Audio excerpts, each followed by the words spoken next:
গোপালগঞ্জে গতকালের ঘটনায় রাতে যৌথ বাহিনী বিশেষ অভিযান চালায়, কিন্তু যৌথ বাহিনী বিশেষ অভিযান ব্যর্থ হয়। চারিদিকে শুধু আওয়ামী লীগের জয় জয়কার। গোপালগঞ্জে কালকে যে দৃশ্য দেখা গেছে তা ছিল রাজনৈতিক পালাবদলের একটি স্পষ্ট বার্তা।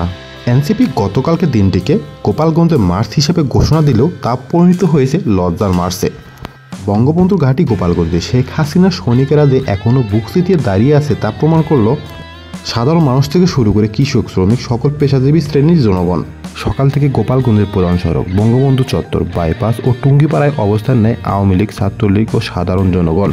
হাজারো মানুষ স্বতঃস্ফূর্তভাবে লাঠিসজ্জা হাতে নিয়ে রাস্তায় নেমে আসে। তারা স্লোগান তোলে, জয় বাংলা, গোপালগঞ্জে বেমানদের ঠাঁই নাই, ঠাঁই নাই।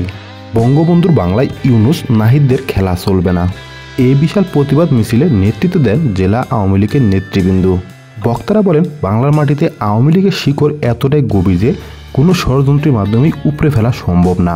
পরিস্থিতি এতটাই বেগতিক হয়ে পড়ে যে নাহিদ, সার্জিস, হাসনাত আবদুল্লাহ পুলিশ সুপারের কার্যালয়ে আশ্রয় নিতে বাধ্য হয়। অবশেষে এনসিপির নেতাকর্মীরা এক প্রকার ভয়ে পালিয়ে বাধ্য হয়ে সেনাবাহিনীর এপিসিতে চড়ে তারা গোপালগঞ্জ ত্যাগ করেন। এই ঘটনাকে কেন্দ্র করে গোপালগঞ্জে মধ্যরাতে যৌথ বাহিনী অভিযান চালায়। অভিযানে ব্যর্থ হয় যৌথ বাহিনী।